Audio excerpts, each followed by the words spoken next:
Okay, so on the points that you can all see, they're mainly on the head and the body. There are extra points on the hands, which are very, very important, which I'm going to be showing you as well, and I would like you all to do.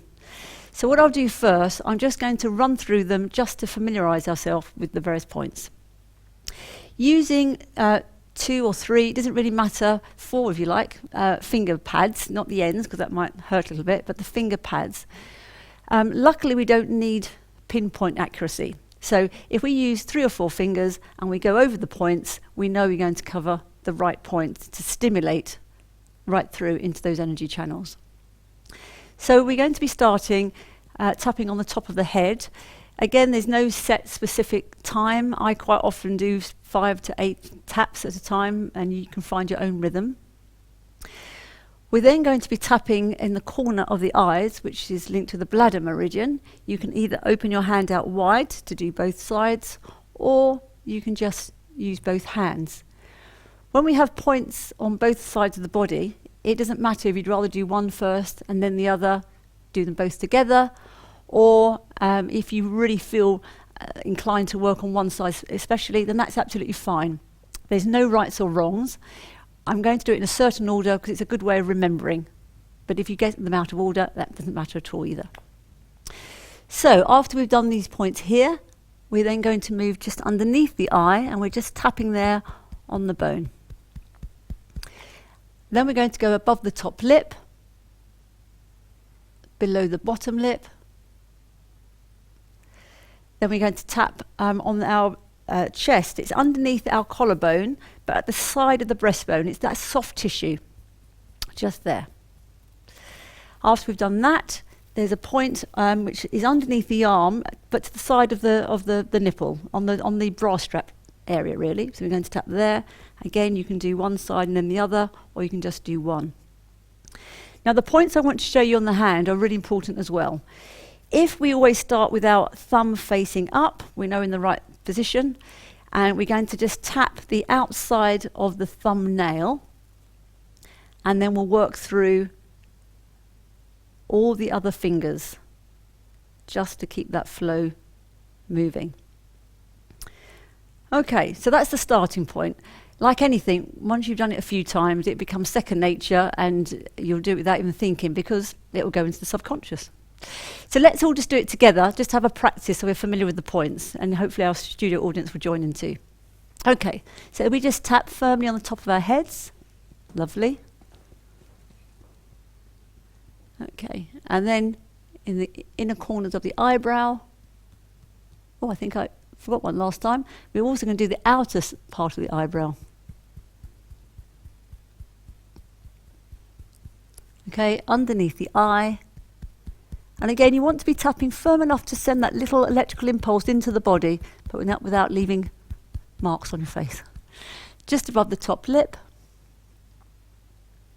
Lovely. Below the bottom lip.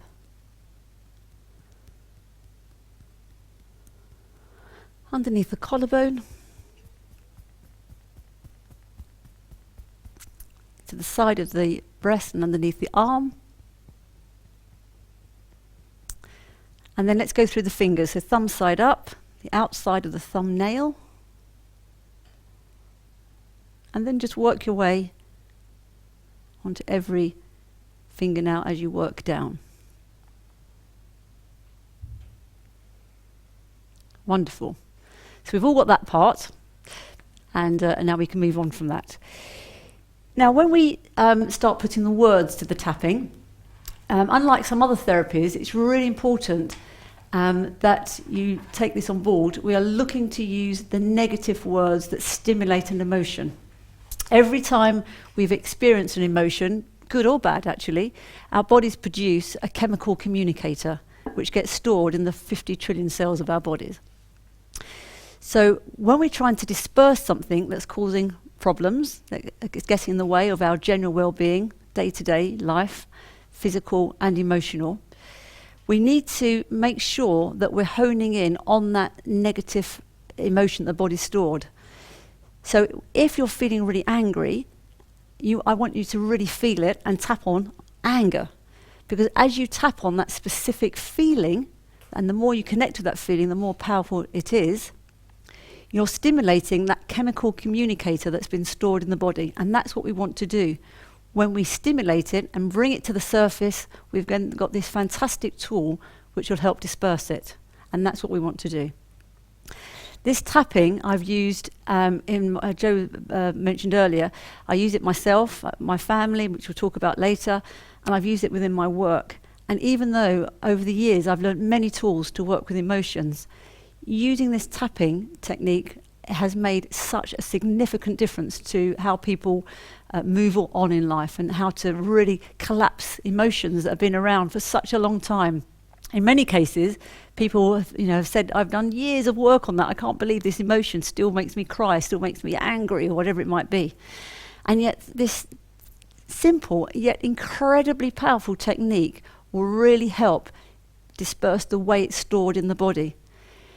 Because it's not what the stress is necessarily out there, it's how we respond to it.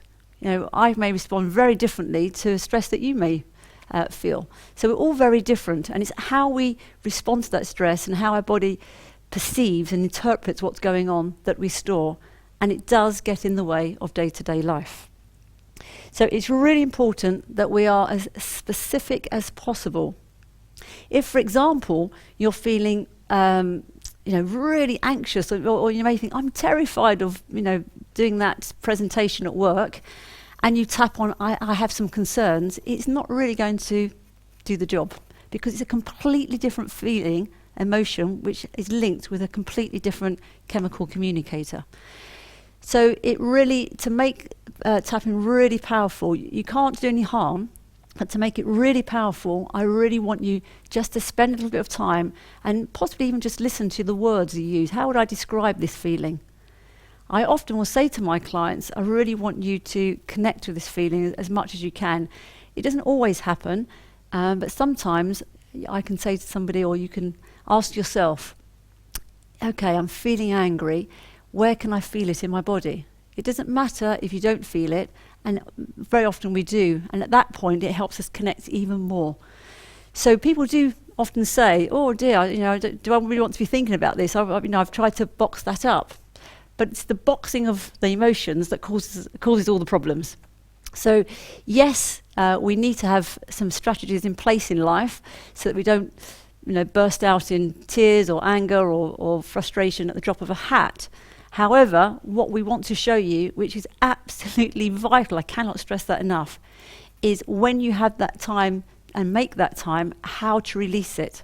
Because holding on to all those emotions, even though you may be very good at keeping it all hidden, does cause disruptions. And in my practice, I see it over and over again. In fact, I've never worked with any long-term chronic situation where there's not a key emotion or a set of emotions that are linked to it. So it's absolutely essential. So before we start the tapping round, we always start with what we call an opening statement, which is often referred to as a setup. So in this setup, we're going to be utilising a new point, which is on the side of the little finger. It's about 1 inch down, really. And it's often referred to as the karate chop point. So we're going to be tapping this point in a moment, and we make, just at the beginning, an opening statement where we always start with even though, and then we acknowledge what it is that we need to look at, what's causing us a problem. And then at the end of that sentence, there is only in this scenario, there is a positive wording to show a level of acceptance with that emotion. That opening statement, which I know Austin is going to talk about a little bit more in a moment, is said 3 times. That really helps us tune in consciously and subconsciously. And once we've done that statement, we then go on, and that's where we really need to hone in on those negative words as we tap through all the points. It may be that we do that tapping round 2 or 3 times, take a nice big breath, reassess. If it still feels it's there, we need to do some more. You won't always do that initial setup, but you do need to do it at the beginning, because it really helps tune in the subconscious and bring it to the awareness. If you do at any time feel that I'd like to work on something else, that's fine. Then you may need a different setup. But I really want you to be mindful not to jump around and halfway through go from anger to frustration because they're all different feelings, they're all linked to different chemical communicators. So we want, where possible, to collapse that feeling as much as we can. So Austin, would you like to add some more about the opening statements? Yeah, the opening statement is on the setup point, as Dawn said, on the karate chop point. And it's an acknowledgement and an identification for the brain to fire up the correct chemical communicator. Because if we don't fire up the correct chemical communicator, then the tapping will still achieve something, but it won't be as powerful as it could be. So the opening statement always has to be accurate. So again, I'll give you another example. I worked with a lady some years ago who had a terrible fear of dentists. And I said to her, okay, how would you describe that fear? And she said, I'm petrified and I faint in the waiting room. So I said, okay, well, let's think of a word construction. I said, what would you suggest would be the right words as a setup statement? And she said, even though I'm a little uneasy. Well, a little uneasy is not being petrified. So now you've stimulated the incorrect chemical communicator. So that's not going to be as effective as saying something like, I am petrified in the dentist, I faint. So picking the correct words is quite an important part of this process. It doesn't mean you won't get results, but it just means you won't get the results that you could get. So that word, or those words you select, really acknowledge how you feel. And sometimes people feel a little embarrassed about, oh, I shouldn't be thinking that. But it's crucial that you do acknowledge it, because when you're doing this on your own, do bear in mind, you do not have to be saying it out loud.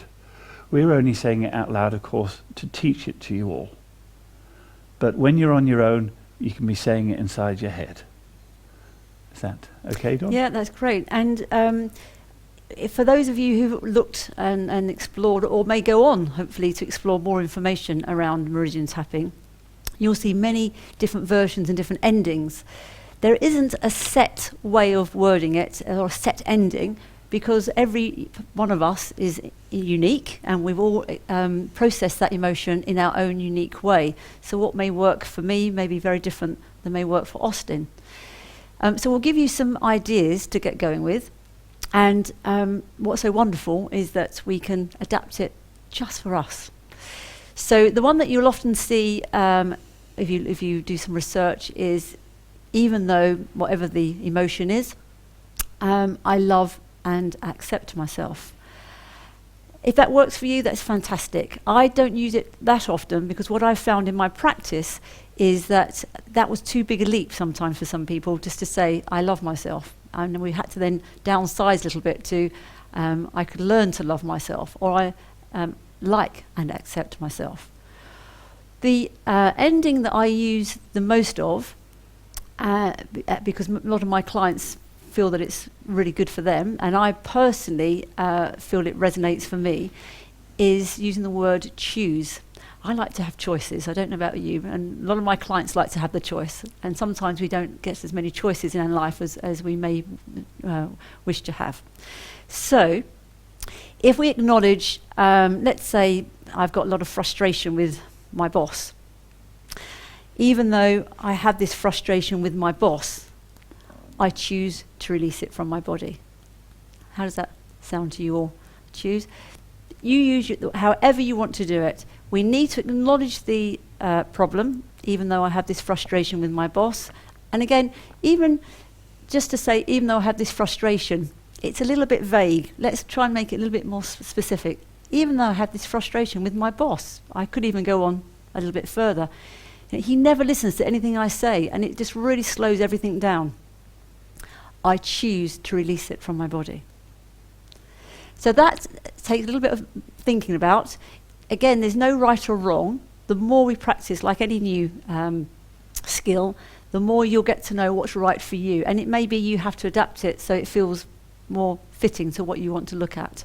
So there will be very many different versions and different endings that you could use, but that's one of them.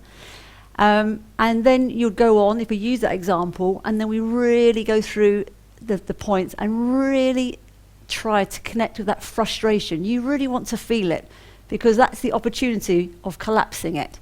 You know, if I went through, I'm really frustrated with my boss, I'm really frustrated with my boss, nothing's happening. But if I'm really frustrated, he never listens to me. I'm so frustrated.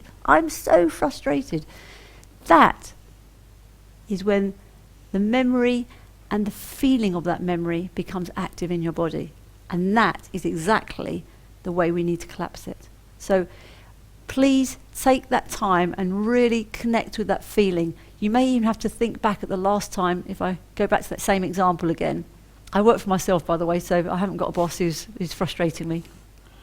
But sometimes we'd have to go back and really connect and think, right, last week I went through all this, he didn't listen, which meant I had to do it twice, and get the feeling. In fact, for a moment, can we just take a moment, and we don't have to say it for the studio audience, you don't have to say it out loud, but if you can just take a moment, and for you at home, and just think of something that's maybe not a major thing, but just a niggly frustration that you can connect with. I'll just give you a moment to do that. And if you're able to, it doesn't matter if you can't, if you're able to, just see if you can pick up the feeling of that frustration or anger or something along those lines in your body.